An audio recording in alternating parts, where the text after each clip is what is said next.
Rais wa Marekani Donald Trump ameonyesha hasira kubwa dhidi ya Urusi kuhusu vita vinavyoendelea nchini Ukraine wakati wa mkutano na waandishi wa habari jioni ya Jumatatu hii, akitangaza mpango wa kuweka ushuru wa pili wa 100% mkali zaidi endapo hakuna makubaliano yatakayofikiwa ndani ya siku 50. Akizungumza akiwa na katibu mkuu wa NATO Mark Rutte, Trump alisisitiza dhamira yake ya kumaliza mzozo huo, huku akielezea masikitiko yake kwa rais wa Urusi Vladimir Putin ambaye alimtuhumu kuvuruga makubaliano ya usitishaji mapigano mara kadhaa. Trump amedai kuwa Marekani itapeleka vifaa vya kijeshi vya hali ya juu kabisa, ikiwemo makombora ya kisasa ya Patriot pamoja na silaha zingine kwa NATO ambayo itasimamia usambazaji wake kwa Ukraine. Alibainisha kuwa wanajeshi wa Ukraine wanaendelea kupambana kwa ujasiri mkubwa, lakini wanapoteza vifaa, hali ambayo wanataka kuibadili. Vifaa hivyo vitafadhiliwa na nchi zitakazo vipokea, huku Marekani ikibadilisha akiba zao, mpango ambao Rutte aliuunga mkono, akisisitiza kuwa utahusisha makombora na silaha zingine. Trump alisifu sekta ya viwanda ya Marekani akisema, tunatengeneza vifaa bora zaidi, makombora bora zaidi, kila kitu bora zaidi.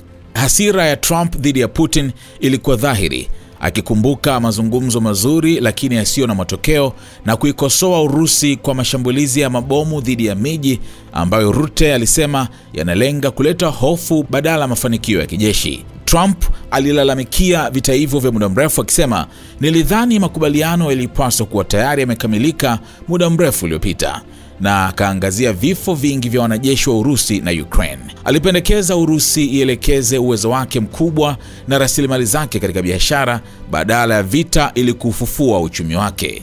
Kuhusu ushuru, Trump alipuuza wasiwasi kuhusu viwango vya juu kama 500%, akisema ushuru wa 100% unatosha mara tu kiwango fulani kikivukwa, na akaongeza kuwa anaweza kuweka bila idhini ya Congress. Alipoulizwa ataenda mbali kiasi gani iwapo Putin atazidisha mashambulizi, Trump aliepuka kujibu moja kwa moja akisema, usiniulize swali kama hilo, lakini alisisitiza kuwa kipaumbele chake ni kumaliza vita na umuhimu wa Ulaya yenye nguvu. It's a honor, great honor, to have a friend of mine who's become very friendly over the last number of years. We knew each other before, but Mark is the head of NATO, Mark Rutte, Secretary General of NATO, highly respected by everybody that knows him, but in particular the European countries. They have great reliance on him, and he's done a fantastic job. And we had a tremendous meeting, I guess it's about a month ago, and I think Mark will tell you that it was really perhaps more important the date of November 5th. That was the election day. Maybe that was the most important, because we've made tremendous progress together. And one of the reasons that you're here today is to hear that we are very unhappy, I am, with Russia. But we'll discuss that maybe a different day. But we're very, very unhappy with them, and we're going to be doing very severe tariffs if we don't have a deal in 50 days. Tariffs at about 100%. You'd call them secondary tariffs. You know what that means. But today we're going to talk about something else. And as you know, we've spent $350 billion approximately on this war with Russia and Ukraine, and would like to see it end. It wasn't my war, it was Biden's war. It's not my war, I'm trying to get you out of it. And we want to see it end. And I'm disappointed in President Putin, because I thought we would have had a deal 2 months ago, but it doesn't seem to get there. So based on that, we're going to be doing secondary tariffs if we don't have a deal in 50 days. It's very simple. And they'll be at 100%. And that's the way it is. That can be more simple. It's just the way it is. I hope we don't have to do it. But regardless, we are going to be... we make the greatest military equipment in the world, whether it's missiles. You saw that recently in Iran, the way those planes flew in. They had every single 14 bombs, hit every target. And we make the best equipment, the best missiles, the best of everything. The European nations know that. And we've made a deal today, and I'm going to have Mark speak about it, but we've made a deal today where we are going to be sending them weapons, and they're going to be paying for them. The United States will not be having any payment made. We're not buying it, but we will manufacture it, and they're going to be paying for it. Our last meeting of a month ago was very successful in that they agreed to 5%, which is more than $1 trillion a year, so they have a lot of money. And these are wealthy nations. They have a lot of money, and they want to do it. They feel very strongly about it, and we feel strongly about it, too. But we're in for a lot of money, and we don't want to do it anymore, and we can't. But we make the best, and we're going to be sending the best to NATO, and in some cases to maybe, at Mark's suggestion, if we go to Germany, where they're going to send early on missiles, and they'll be replaced, and NATO is going to take care of it. It's going to be coordinated by NATO, and they're going to work very much with Matt Whitaker, who's right here, who's a great ambassador, and Matt's going to be coordinated. You better do a good job, Matt. I will.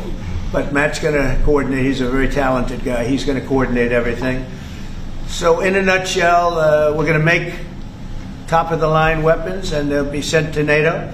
NATO may choose to have certain of them sent to other countries where we can get a little additional speed, where the country will release something and it'll be mostly in the form of a replacement. How did you tell Putin this was coming? I speak to him a lot about getting this thing done. And I always hang up and say, well, that was a nice phone call. And then missiles are launched into Kiev or some other city. And I said, it's strange. And after that happens 3 or 4 times, you say, the talk doesn't mean anything. My conversations with him are always very pleasant. I say, isn't that a very lovely conversation? And then the missiles go off that night. I go home, I tell the First Lady, you know, I spoke to Vladimir today. We had a wonderful conversation. She said, oh, really? Another city was just hit. So it's like, look, he's, I don't want to say he's an assassin, but he's a tough guy. It's been proven over the years. He's fooled a lot of people. He fooled Bush. He fooled a lot of people. He fooled Clinton, Bush, Obama, Biden. He didn't fool me. But what I do say is that at a certain point, you know, ultimately talk doesn't talk. It's got to be action. It's got to be results. And I hope he does it. It's potentially such a great country to be wasting so many people on this and the money. And look at what's happened to his economy. Look at what's happened. So, and with the threat in 50 days, yeah, the economy will be hit very hard. I mean, look, I hope he's going to do it. He knows the deal. He knows what a fair deal is. If there is such a thing as a fair deal, there's no winners here. This is a loser. This is a loser. And I dealt with him from the beginning. It wouldn't have happened, but I will say Ukraine was the apple of his eye. We talk about it. It was the apple of his eye, but it wasn't going to happen. And he understood that. It wasn't going to happen. And then I noticed, after I was out, I noticed soldiers forming at the border. Yeah. And then I heard horrible, stupid things being said from the other side. And I said, they're really handling it very, very wrong. It's a shame. Yeah. Can I add one thing, and that is about President Trump, because you came in office in January. On the 12th of February, you had your first phone call with Putin. I think you did exactly what I hope you would do. That is breaking the deadlock, starting the conversation, because you have to test him. I know Putin very well from the days when I was Prime Minister in the Netherlands. You have to test him. And you did this, and you really gave him a chance to be serious, to get to the table, to start negotiations. Steve Witkoff, Marco Rubio, we all try to help you.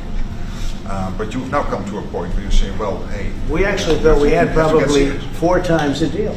Yeah. I mean, you would have called and would have said, yeah, this looks good. Yeah. And then the deal wouldn't happen because bombs would be thrown out that night, and you'd say, we're not making any deals. It was like... But you breaking the deadlock was crucial, because you had to start that process, and you were the only one who was able to do that. I think we'll get it done. Ukiingia SNS Premium, utakutana na makundi ya maudhui mbalimbali kama vile series za sauti au riwaya, documentaries, makala 360, Becoming iliyosheheni historia za mastaa, stories za dini, podcast kama vile The Feed na The Checkup, hamasa za kila siku, kila hatua, na zingine kibao zinakuja. Pakua SNS Premium sasa. SNS Premium.